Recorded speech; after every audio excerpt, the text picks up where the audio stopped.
Elian's world was made of salt and silence. For 10 years, he had been the sole resident of Halcyon, a ghost town bleached by the sun and abandoned by the Meridian Corporation when the silver veins ran dry. His days were a slow, granular ritual. The taste of dust on his lips, the crunch of gypsum under his boots, and the meticulous, pointless mapping of the endless white flats. The maps were his anchor, a geometric lie imposed upon a formless landscape. They were his reason for staying, long after reason had left with everyone else. It was on a day sharp with a cold wind that the lie in the rock revealed itself. Kneeling to check a seismic sensor, his eyes caught on an anomaly in an exposed layer of mudstone. Not a fossilized shell or a ripple mark, but something impossibly familiar. He brushed away the pale dust with a tenderness he'd forgotten he possessed. It was a footprint.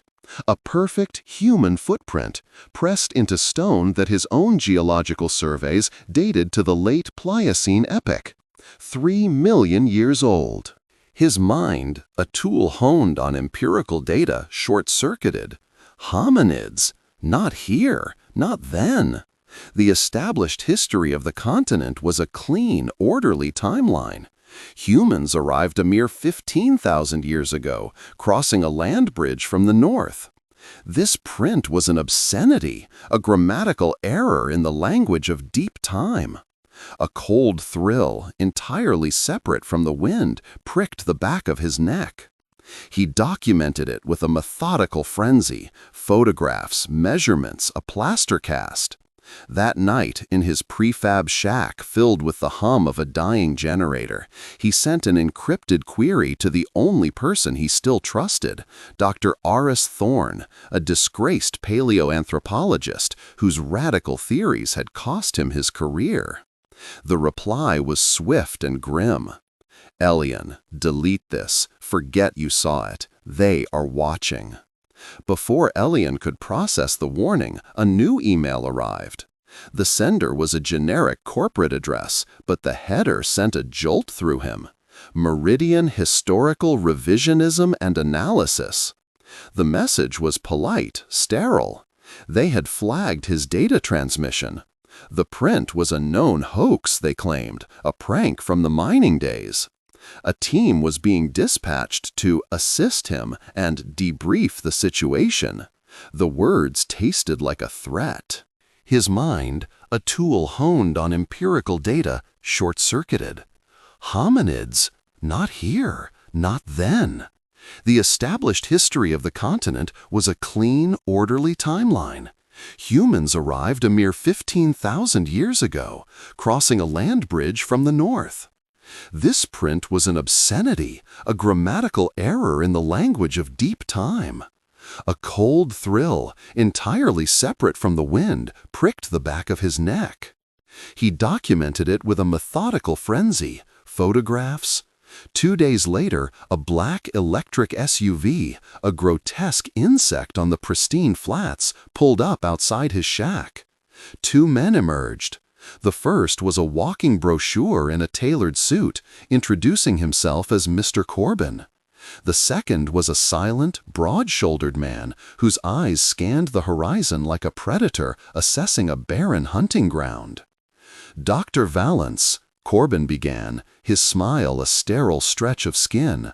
"A remarkable find, truly, but one that, in the wrong hands, could cause unnecessary confusion. The public narrative is a fragile thing." "The public narrative is wrong," Elian said, his voice rough from disuse. "Is it?" Corbin's smile didn't falter. "History is not what happened, Doctor. It is the story we agree upon. Meridian has invested billions in the stability of that story. This continent's resource rights, indigenous land claims, even national identities, they are built on our current timeline. Your little footprint is a loose thread that could unravel the entire tapestry." They offered him a deal, a generous consultancy fee, a signed non-disclosure agreement, and a comfortable retirement far from the salt. All he had to do was hand over the cast and the data and recant his find as a misidentified animal track. Elian looked past Corbin at the vast, empty silence he called home. This was not about money or fame. It was about a fact, a single, immutable data point pressed into stone. It was the truth, and they wanted to bury it under a mountain of convenient lies, just as they had buried Halcyon. "No," he said. The silence that followed was heavier than the deserts. The silent man took a subtle step forward. Corbin's smile finally vanished. A pity. The truth can be a dangerous burden. That night, Elian knew they would come for it. He packed the plaster cast and his hard drive into a rugged rucksack. He was an old man, his bones aching with a lifetime of hard living, but a new, fierce energy burned in him. He would not let them erase this. He slipped out the back as the generator finally sputtered and died, plunging his shack into darkness. The chase across the salt flats was a silent, terrifying ballet. The SUV's headlights cut through the moonlit landscape, turning it into a stark theater of pursuit. Elian didn't head for the main road. They would expect that. He ran deeper into the desolation, towards the jagged outcrops of the Serpent's Ridge, a place his maps told him was impassable. He could hear the low growl of the engine, the crunch of their tires on the crust. A spotlight swept over him, pinning him for a moment in its blinding eye. A shot rang out, not to hit him, but to warn. The bullet kicked up a plume of white dust a few feet to his left. His lungs burned, each breath a knife. The ridge was close, a dark scar against the starry sky. He scrambled up a narrow scree slope, his boots slipping on the loose rock. The SUV couldn't follow here. He heard car doors slam shut. They were on foot now.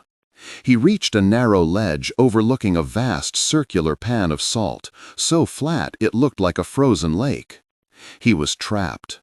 Corbin and the enforcer appeared at the base of the slope, their figures dark against the white plain. "There's nowhere to go, Doctor," Corbin's voice echoed in the immense quiet. "Just give us the sample. This doesn't have to end poorly." Elian turned to face them, the backpack heavy on his shoulders. He looked at Corbin, a man who traded in truths as if they were commodities.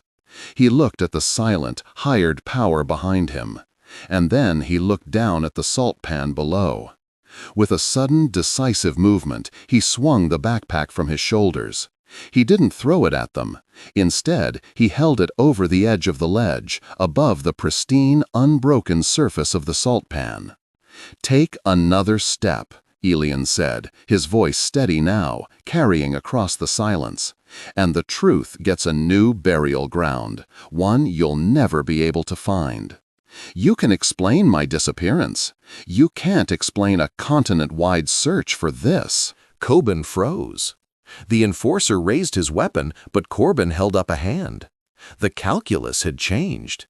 The evidence wasn't a file to be deleted. It was a physical thing, about to be lost in a wilderness larger than many countries. They could silence the man, but they could not control the artifact if it was hidden here. For a long moment, the only sound was the wind whispering across the salt. Corbin's shoulders slumped in defeat. He gave a curt nod to the enforcer, and the two men began a slow, careful retreat back down the slope. The standoff was over. For now. Elian did not lower the pack. He stood on the ledge until the SUV's taillights vanished into the darkness, two red dots swallowed by the immense night. He was alone again. But the silence was different now. It was no longer empty. It was full of potential. He had become the keeper of a secret too big to be contained, a guardian of a single, perfect truth pressed into stone. He carefully placed the pack back on his shoulders, the weight of it no longer a burden, but a purpose. The mapping was over. Now, the real work was about to begin.